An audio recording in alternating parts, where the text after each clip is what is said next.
They are the parents. Parenting does not mean just guiding the children on the general values, but they must instill in them our the bhakti or the dedication to our land, to our Madhur Bhumi, our precious Bharat.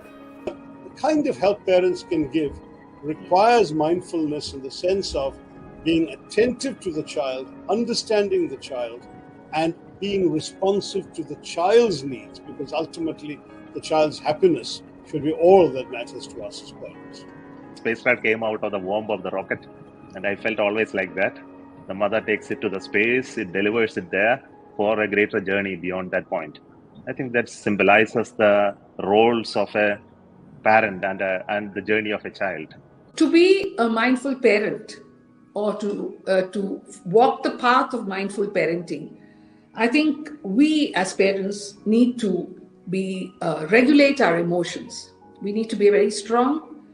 We need to be like a role model for the children, because they keep looking at us, they keep watching us, they keep picking up a word or thought of what we express. This is a beautiful initiative, mindful parenting. I think it's such a need of an hour, because there's so much of confusion, there's so much of content. There are certain cultures that try to impress upon us, put parents into a box, put children into a box, that you should co-sleep for this amount of years, you should do this, you should do that, failing to understand the individuality of a child, the uniqueness of a child, that every child is different, every child may need different emotions from a parent at a particular time.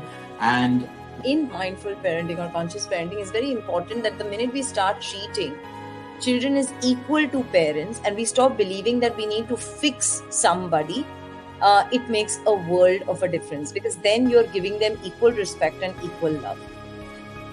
So, the power to empower is coming from here.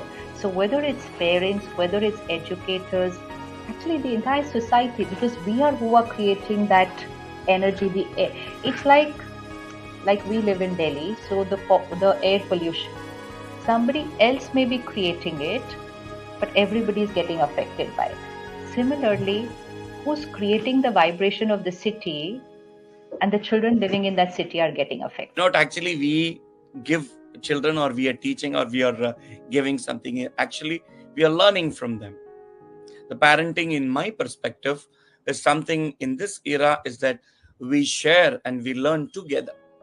So what I have been giving is not I'm going to teach something. Their IQ and their EQ and their generations are completely changing. Every day is an update. Every day is an upgrade.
How nice. Jai Dhari Baap Sabko. We welcome our audience. Sir, welcome you very, very warmly. Ajay sir, very welcome. Mummy, thank you. Immense gratitude. Sir, in sports, you have to give your all. And in parenting, you have to give your all. You have to give your all in sports the way you've given with so much of dedication. And in parenting, you have to also follow. Mummy, please share a few words and then we want to ask Sir to talk about his journey of parenting. Gopi is parenting the country for badminton. You have all youth wanting to learn badminton. You are their parent, Gopi. How do you feel? It's so responsible. You are a parent to your children, but that's biological. But you are parenting for badminton, the whole nation. You parented, some of your children have now become fathers and grandfathers in a way because they've become coaches also. But you have made a great niche for yourself as a father. You're a father for badminton. So how do you feel? How you've done it? Share with us your journey, Gopi. Thank you very much for having me. Thank you for the kind words as well, ma'am. For me, this journey as a coach, as a parent also, or as a player in many sense, many of these things have come up, and it's very unfortunate that we are forced, or we are unprepared when we go into parenting.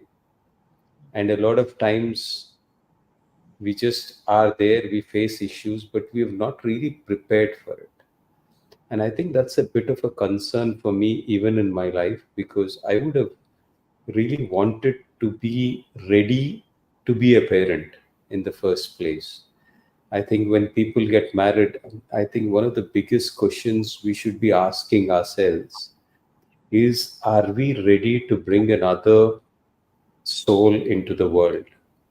Are we ready to give that soul, that body, what they require in terms of sanskar, whether we have it in them, to impart them the knowledge, the security which is required to bring them into this world. And only if we are ready to do that, I think we should become a parent. Otherwise, we are not eligible to be a parent. I think this is a big question, which I don't think when I got married and I had a kid, I had an idea of this. But I wish people had told me this. I wish people talk about this, because why you get married and you fall in love with somebody, or you're getting an arranged marriage done, and you are just there and you don't know why you're actually a parent. And I think unless you're prepared, you should not become a parent. I think that's the first thing which is very important for me to put up, because I wasn't ready. And luckily for me, I had my parents living with me. And I think that was a big thing. The parenting bridge is very important. I think in the earlier generations, if people weren't ready, I think we were lucky that our grandparents or the kids' grandparents would live with them. And I think they were taking care of it. I think somewhere down the line, that bridge between the wisdom and the knowledge, the storytelling ability, the time which they have, the love which they have, is actually imparted to the next generation, is very, very important. I think for that reason, I think I'm also a proponent of people who would think that you should get married early, you should have kids a little early, so that your grandparents actually can parent your child. I think that is an important thing which we kind of miss out in this new generation of growing up, because with single parents, with when you're 30 years old, when you're 35 years old, when you're busy building your own career, and you're very busy with doing that. And if you have a kid, then actually you're not devoting the kind of time which is really required. And I think parenting from that perspective, or grandparents from that perspective, become a very important thing. I've also had to take this big role. Now, I was lucky. My kids had my mother and my father there. My Lakshmi's mother and father there. Lakshmi had a lot of time, so actually they took a lot of that. But it also gave me, in some sense, to become the parent of many other kids, because my job as a coach was very difficult one, because a lot of the times parents would come and say, sir, if you say it, it is done. If we say, we're not getting it done. So from that perspective, when I look at myself as a coach, I think that responsibility is huge. And as a leader, as a coach, I think one thing which you cannot do is any wrong, because if you have a blot in your character, I think that is the end of your respect. And I think that's something which, as a coach, you have to protect. And also, I guess, as a parent, you have to protect. It's almost like a boat which has a hole at whichever corner. So, somewhere down the line, your character cannot have any areas which are deficient. Unfortunately, that's the reality, because you could lose your respect and they could lose the idolization of you because of those issues. And I think you have to be very careful to present yourself in a way to protect your true nature, in a way that they look up to you always. And I see this very clearly when I coach young kids more than the adult kids. As a senior coach, if I'm training older kids, people who are say 18, 20, I could drink, I could actually go party with them, I could do some other stupid things, and they're allowing me to actually do that. That's no problem, because they mature and they understand it. But if I have a 9-year-old or an 8-year-old or a 7-year-old, they're not listening to what I'm saying. They're following what I'm doing. So if I have a bad style of game, they will just follow me. If I have a good style of game, they will just follow me. They're just mirroring me. And I think in some sense, that is also what is happening as a parent and a child. The kid is actually mirroring you. He's not listening to you. And I think your greatest opportunity is when you are in difficult times, and there are these times when you can showcase your character. I think they're looking up to you, and at those times and few times in life, you have those opportunities to show them your leadership, so show them a sense of sacrifice, show them a sense of character which is above these things. And I think that is where you start earning the respect, and they will want to be like you when they grow up. And I think that is a very important thing. And for me, for us to talk about this is very important, especially to people who are going to get married, who are going to become parents. I think, are you ready? Are you ready to spend the time? Are you ready to spend and know that when a new soul is brought into this earth, do you have the sanskar, do you have the shiksha to bring them up properly? And if you are ready to do that, both of you, then I think you are eligible to be a parent. And I think it is not by chance that we should become parents and then figure it out, because we don't have the right to bring somebody into this world if we don't have the capability of taking care of them. This is what I strongly believe in. And I also strongly believe that our culture and our grandparents have played a huge role previously, and somehow in this new age of smaller families, nuclear families, I think we are missing out on them. And I think if we are missing out on them by any chance, I think it's very important that we have the capability to bring them up ourselves, and that I think is very, very important. I'll stop it here. Thank you. Thank you so much, Gopi. Can't be saying more and better than this. Isn't it, Ajay? True, Ajay? true, ma'am.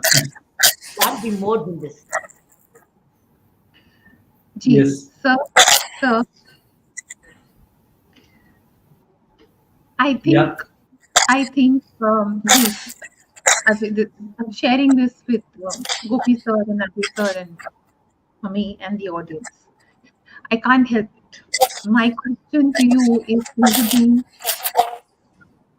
is there a connectivity issue? I have a challenge getting your voice clearly for some reason. Sir, you can hear me now? Not very clear. Disturbance in between. Can you hear mine, Gopi? Yes, ma'am, I can hear you, ma'am. Sir, give me just a moment. Can you hear Ajay? Can you hear Ajay? Can you? Ajay, can No, sir, Ajay sir also. Now, sir? I'm having a challenge. Only ma'am, I'm able to hear you properly. Now, sir? Yeah, a little better. But okay, I'm going to try this. Sir, I think this is beyond, this is not about sports. I think this is spiritual, what you've said. And I can't help it but to ask my question in the form of a story. It's sitting inside my heart. I have to ask you a story. I'm going to share a story with you. I'm going to take a minute extra. Share this story with you. I don't think there's anybody better than you to answer this. Sir, a little boy stands in front of, I heard this story and I'm adding my little thoughts to it. A little boy stood in front of Lord Krishna's temple and he would go on chanting. He would chant for a while, with great intensity. And there was a priest watching him.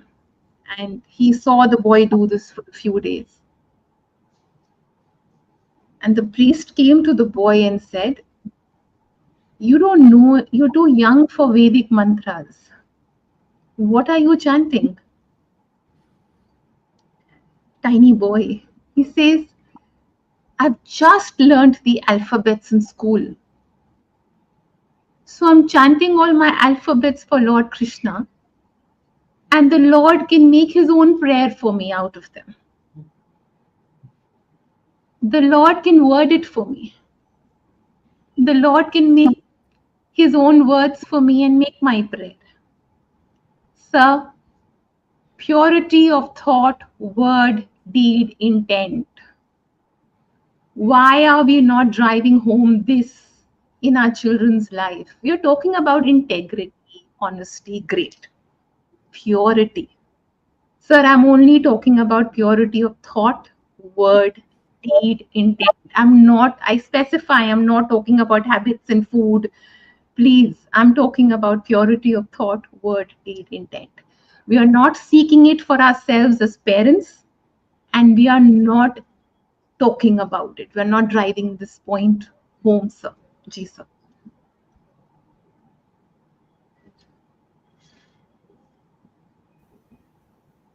I think Gopi said it, actually. Gopi said it, that you cannot have a hole in your own clothing. He said it, that you have a mirror and children copy you. That's what he said exactly. But go ahead, Gopi. What are your response to what Saina just said?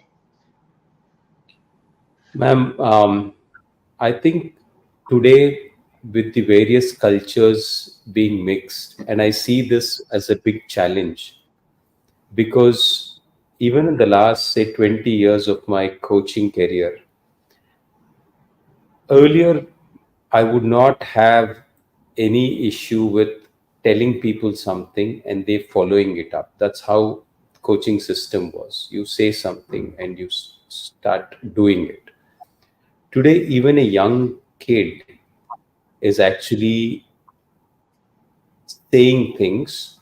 If I say him, you have to run 3 rounds, he's going to ask me, why should I run 3 rounds?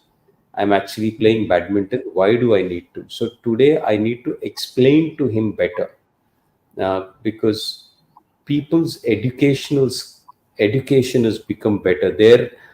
Their alphabetical literacy has become better. But the core is what is important. And I think that is what Saina mentioned. And that is what I think is very important. The core is what is important.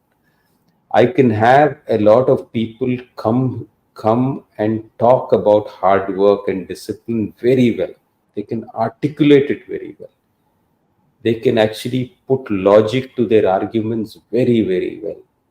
But the same people, you run them through 2 days of hard work and they crack.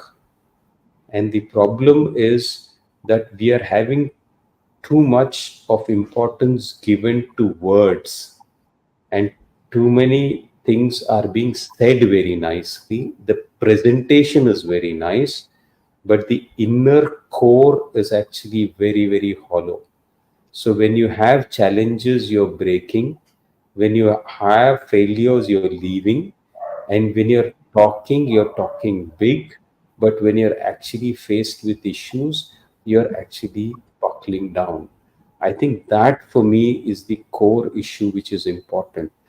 For me to have more and more people actually pure from inside, to have strength of character from inside, and who we are able to say that this man will not buckle and this man cannot do this in a long career, I think is very, very important. I think we need those kind of people, not the people who are actually, you see them and they talk very nice, they present very nice, they could talk about things in life very well, but their inside is very, very hollow and their lives are very hollow. You want those people who are actually living that life in this world. You want Krishna in a modern day navigate through life with a smile and to actually face bigger and bigger challenges. That's how I think I would reflect on what Sainaji has said.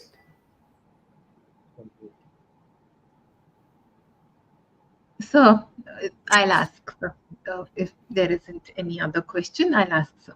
So forgive me if I can't say it. I seek forgiveness if I can't say it right. So what's the difference between being smart, being wise? Hold on. Saina, hold on. Let's have since you repair whatever you need to do so your sound is good. Meanwhile, let's have a response from Ajay and Rahul. Maybe their sounds are okay. Ajay, can you respond to this? Can you hear me? Is it better? Fine? Yeah, a little better. Okay, thank you. Thank you, Mr. Gopichand. It's an absolute privilege to have you with us. Your incredible journey as a player, coach, and parent offers such a unique perspective. Sports play a transformative role in child's development, going beyond physical fitness to instill critical life skills such as discipline, resilience, teamwork, and leadership. So I'm particularly interested in hearing your thoughts on how sports can influence parenting, how the discipline, resilience, and teamwork inherent in sports can shape a child's character and values. What insights can you share with parents who want to harness these qualities to help their children grow into well-rounded individuals? Yeah, I could hear some of the questions, so I'm clearly. So I am Gopi? thinking that you wanted to find me to just respond to how do you think children can benefit from sport broadly. Yes. I think it's a very important thing. Of course, the health benefits or the fitness benefits are there to see. But I think very, very important, the way I look at it is, especially when you start to have affluence and you are able to actually give and get things what you want. Like I would remember as a child, if I wanted an ice cream, I would have to ask for a few days or sometimes months, and I would get one after my exams or something. So that is how it was when I was younger. And for many of us, probably it was like that. But today, for many of them, including my kids, the moment they want something, before they even talk about it, there is already things available to them. So for a lot of us, a rejection is not happening early in life at all. We are not prepared to not get no as an answer. Many kids, in the sense, I want this car, that small toy, I want an ice cream, I want to go out and eat. It's like okay. So everything is an okay, and they almost have a sense of no rejection happening or no failure also happening, because many schools today also talk about no exams till 8th class, you should not, and they have a particular reason. But imagine a kid who has never had to learn no, goes to an age of 25 and 30 and starts working in an organization, and he starts to see his first failure. How much of a problem would that be? How much of a problem would it be when he's never actually failed an exam? Because we don't tell failure publicly. Our schools don't tell that who's the person who's failed in class. They will only say that one person failed in class or one person got a little less. And grades are also A, B, C. So nobody is telling. But imagine when he grows up and a girl rejects him or a boy rejects him, or there is actually a promotion which happens, it's supposed to happen, and everybody gets it and he doesn't get it. He is not prepared to take that publicly. Compared to that, to a kid who is 10 years old and he's playing in front of 50 people in a school tournament and he loses. Public failure is something which sport teaches you instantly there. And if your kid at 10 years old can handle failing in front of other people and comes back the next day and tries again, and after a few months wins again, the kind of confidence which he gets is unparalleled. And that life lesson is single most important thing I think our kids should learn, especially if you're coming from a privileged background. And this is not nothing else will prepare you other than sport. I don't see anything else prepared, because you will actually get over life without failing for a long time. But when real failure hits, and if it hits you publicly, then you're really gone, because you haven't been trained for it. So sport we need to play. The second thing I think which is also very important is equality, whether it's gender or whether it's people coming from a slum and without a shoe and beat you in a running race. I think we don't need to teach them about equality. I think, boss, you'll get your life lessons very quickly that you are not privileged, and privilege cannot get you anywhere. You will have to work your way to win. I think that also comes from sport. I think these are basic fundamental things which sport teaches us, which actually is, I think, if you have to get stronger, you have to get up early, you have to actually work on your body, you have to eat properly, you have to be disciplined. All these things are fine. But these life lessons which actually happen are very, very important. But also very important that sport has its own negative points and we cannot run away from it. 99.9% literally of people who actually start playing sport don't make it. So it is ridden with huge amounts of failure. But if you look at medals as the only way of succeeding, then there is a lot of failure. But if you add life lessons to it, if you add discipline to it, if you add health to it, if you add the whole team environment to it, decision making to it, then the very element of participation in sport itself is a success. So I think we as parents need to make our kids play sport. They have to think that they have no way but to succeed, and it's important that they succeed. But we have to be prepared knowing that they will fail, and we have to become their security net, because when they fall, we should protect them and push them again on that path. I think that element is very important. I do not think it's a good idea that parents should be coaching. I think parents should be actually helping and supporting and behaving like a fan, and coaches should be the ones who should be coaching. We get into trouble when parents start becoming coaches and they start coaching them even at home. Then the kids have no escape route and they start to fall down and they don't have any emotional support. So we have a lot of people with mental issues in sport, because the idea that I didn't get my opportunity when I was young and I will give you everything to win now is not a good idea, because with all that also he or she has enough and more chances of losing or failing winning a medal. Because if that is your only idea, then your pressure on them is too much for them to handle. So we need to actually think carefully, plan sport carefully, especially at a young age, and I think that would be very, very important. Fantastic. Fantastic. Rahulji, would you like to ask something? Absolutely. And Gopichan sir, it's a privilege. When we were listening to you, it's so deep, so profound, and so well articulated. I decided myself that I have two young boys.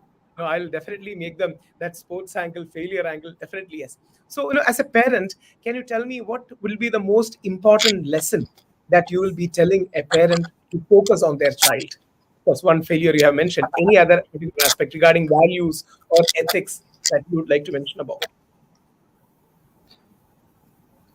Well, I think each one of us culturally, growth-wise, I think personally also will have different areas which we think are very, very important. But I think to have them as good individuals, not become a nuisance to society, take care of their individual growth, physically and mentally. And if they have an opportunity to help people, they should help people. I think these are the basic things which I think I would tell them. But also today's parenting, I think, is very, very challenging, because you don't know where they're picking up cues from, because that's a worrying concern. Because I would never talk about these things, or parents would come to me in, sir, we don't know where he's picked this up from. Because I think it's so much of exposure today. I think it's such a big challenge to actually control the outside environment. So I think to be close enough and have the safety net around without thinking of suffocating them, without the possibility of them feeling suffocated, I think is a big challenge. And I think we will need parenting courses which are important, because we've all got into this. I have got into this without being prepared. And I think it's very, very important when people get married. I think they should be asked these questions. Are we really ready for the parenting job? Do we have the time? Do we have the knowledge? Do we have the right kind of motivations, and I think that's very important. And we failed miserably in the last few years because we didn't address this in the sense. And I think it's very important that this subject is spoken about and people are getting ready on this very, very challenging job and responsible job. Gopi sir, this is something I'm sharing.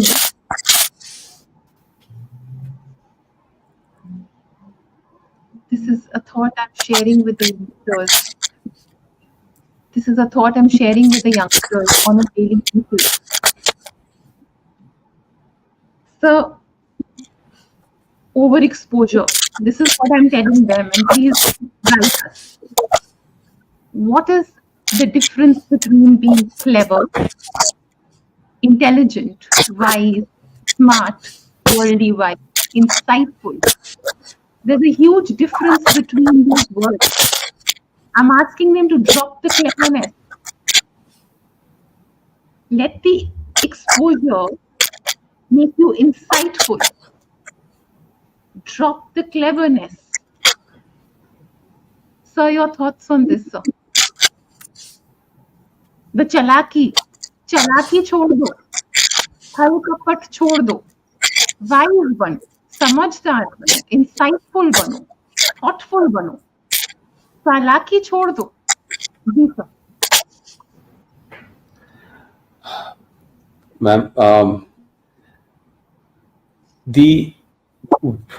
I think it comes from a larger issue, social issue, in the sense, if somebody figures out a way to cheat the system and get something out of it, we are branding them as being clever and we are celebrating those things. Until this celebration happens, we are going to struggle because our role models are people who are actually cheating the system by being clever. So that is a challenge we have. Even in sport, and after being in sport for 40 years now, and in coaching for the last 20 years, I can clearly say that unfortunately, the most hardworking people are not the ones who always win. There are a bunch of factors which actually are beyond our control, which lead to people's success. So when people are successful, we don't need to idealize them just because they're successful. It's very important, because what happens is, out of the few thousands or lakhs of people who play, we have one champion. And we are looking at that champion and saying, boss, he knows everything. And he probably is lucky, he's born talented, and he's just put a little bit of work to it, and that's why he's successful. And there are probably few thousands who actually worked even harder who actually failed. This is actually the reality. There are 1,000 people who swam to the other end of the shore, who tried to swim, and one guy who goes on the other side. We are saying, boss, I'll listen to you. You know everything, because there's only one person there or 5 people there. They're giving gyan to the others. It is not the case.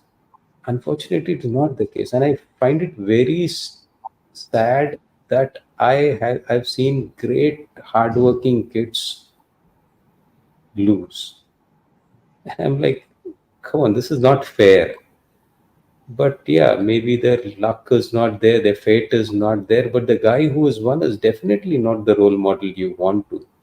And they've done all the stupid things growing up, and they're on the other side, on the bright side, and then we have to listen to them. So for me, I am also always looking back at my own life and say, boss, I won because so many other things fell in place. I'm a good coach today, or I'm recognized coach because so many things fell in line. So I just say, Bhagwan ki kripa hai. Thank you very much, God, for giving me this. And I'm always remembering that thanks to His grace, I am here. And I think that's the reality of how it is. So people to realize that the result is not the champion. The stories of people who actually done the process well and who've actually given their heart to the process is the champion. I think those stories are important, not the people who made the money, who've actually um, become champions, but maybe there are many, and not maybe, there are 100%, there are many stories of people who actually worked all their lives but couldn't make it. Those people um, have not been able to make it because they were not lucky sometimes, or their families were not supportive enough, or they had more other challenges. So I think it's time to start looking at people and process rather than results and money and end product.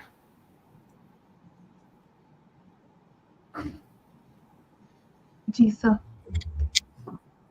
Sir, What are the challenges, Gopi, are you seeing in the current youth right now? Because the generations change, values change, environments change, circumstances change. What are the new trends you're seeing in the current generation of champions to wanting to be champions?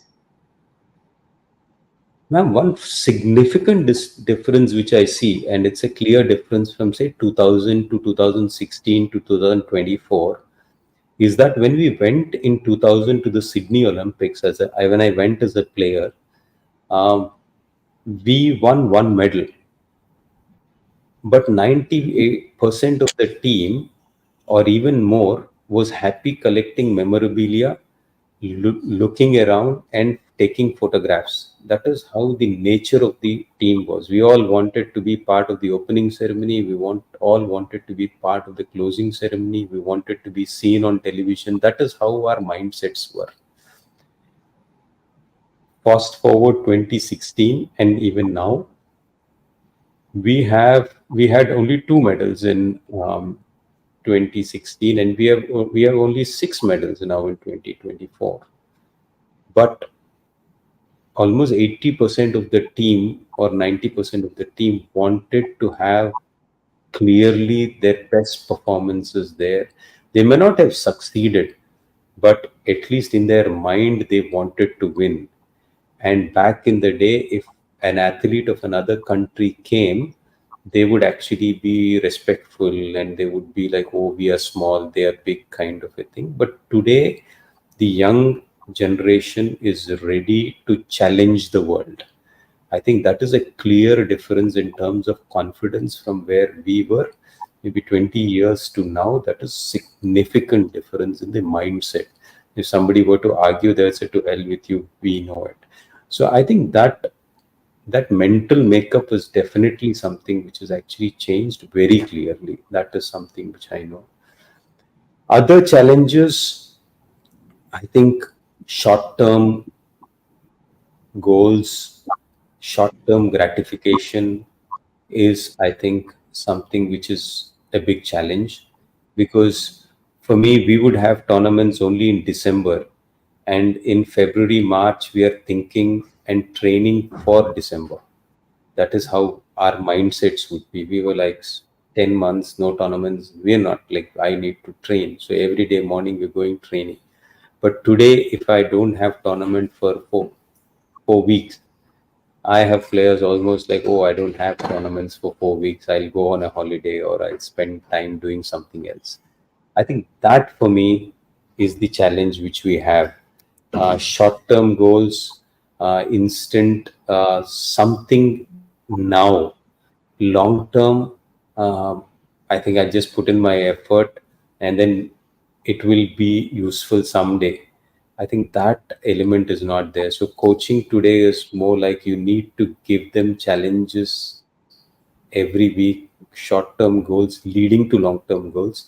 I think that's the way I had to change as well as per the new generation of kids. But belief and the drive, I surely see it a lot. Overseas, Gopi, is parenting playing a greater role in sports achievement, or the coaches? Are the professionals the drivers, or are the parents the drivers overseas? In India, I do see some. I think there's a combination. You tell me that. How do you compare ourselves with the Western world? Ma'am, it's very interesting, this question, because this question will give us answers on how India should be.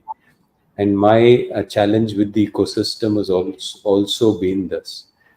I think the way we are, we cannot have parents leave kids and go. We cannot have that. That's the Western world is able to do that, professional in the sense. But here, unless daughter gives a call to Lakshmi, my son gives a call to her every 2 days, and see, she's really worried. Our lives revolve around our kids more than any other culture in many ways. So for me, I think India's success is not IIT and IIMs, but India's success is the road to IIT and the road to IIMs. The father who takes the kid at 4 a.m. and stays outside that school and brings a tiffin dabba at 6 o'clock, milk at 6 o'clock, tiffin at 8 o'clock, and then takes him back home at 10 in the night. I think that is the model which sport also has to look at.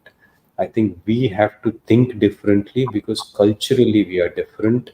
And I think our success is this. And I think we need to celebrate and figure out ways in which we can work to ensure that our parents are more educated, our parents are more knowledgeable, and they are the ones who are actually driving their kids. And if done well, I think this should be India's model. And for people who have told me that India should have an IIT is successful model, I think no, the road to IIT is India's success. I think we involving our culture and parenting to grow is something which is the most important thing, and we need to think differently. And the world giving us gyan should not make us change our road, and we need to find our own pathway. How wonderful. What a great experience shared. What a great experience shared. Would have come only from you. We couldn't have even imagined this. He's giving the model. And some of us are a product exactly of that model. And we continue to be a product. And even now, the stories, when you hear of the champions, they talk about this model as a combination. Who got the right balance? Who got the right? Where the imbalance happened was different. But I think, what do you think, Ajay? Yeah, I just want to ask Gopi, why is it able to replicate the same success for badminton or shooting with other sports players? Is it because of absence of good coaches or talents, or is it because of a policy, absence of a policy? Sorry, sir, I couldn't get your question properly. Why are we not able to replicate the success that we have in badminton or in shooting to the other sports? Is it absence of good coaches? If I understand the question, what you're asking is why is other sports not as successful as shooting or badminton, or is that the right question? That's right. Yeah. That's what he said. Yes, sir. Is it a deficiency of coaches, etc.? That's what he's saying. So I think a bunch of things. I think badminton,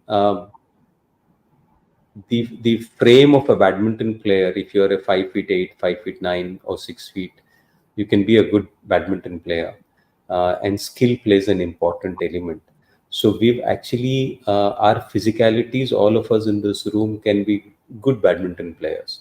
But very few of us can be good basketball players because that needs a different physicality. So I think when you look at certain sports, there is an element of physicality which is a certain type which we need. Not that we cannot become, but it's very important that we talent search in our big country in those areas which have those talents. So we need to pick our sports correctly, which is very, very important. So if you have a chess, if you have a table tennis, you have badminton, you have doubles in tennis, these are sports where there is an element of skill which is there, but also there is our Indian typical general physicality is accepted as okay with it. So I think these are sports we will get talent anywhere. And in this place, if we get the right combination of talent and support from parents and from a good coach somewhere, then I think you produce these players. So you will, in a country like ours with such diverse things, to make individual oasis of people and group work is far more easier than a system actually doing it. And wherever we have a need for a system to work, we have not done great. Wherever we've had individual oasis of people who are able to do well with support of family and coaches and the hard work of the person, we have done well. So all of these are examples of that oasis which have happened. But if we need India to be producing 30 to 40 medals, then we need the system to move. And for me, the system is like an elephant. It's very hard to move. So we need a lot of effort to move. And luckily for us, we have the Prime Minister pushing it. So hopefully we will have the system moved as well. So, how do you sometimes feel when each child is different and you're pouring all your life experiences into each child? And each child is absorbing it differently. How do you feel, sir? So we can make this the last question.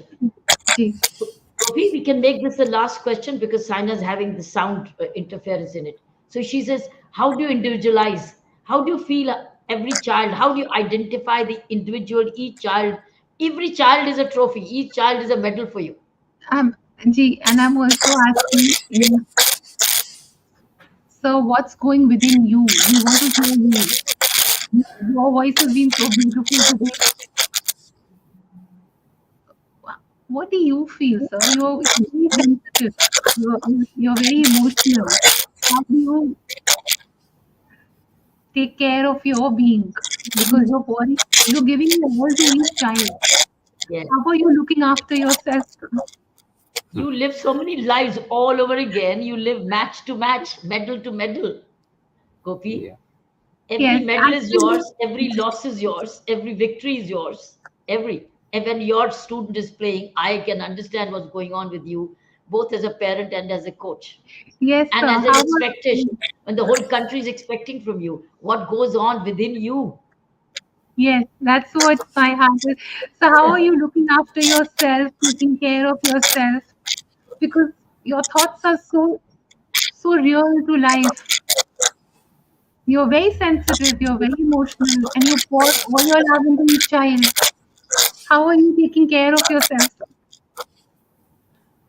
Totally dedicated. For me, I think as a player, I was very unforgiving to myself. I would cry after every match, sometimes cry for days after each match, months after each match. So for all my life, I have actually gone through hell playing sport. I have actually literally lost and cried and cried. My heart would beat the whole night after losing so loudly that I could never sleep. And I would just wish the whole earth came down and I don't have to face people again. That's how I felt. And as a coach also for a long time, that is how I felt.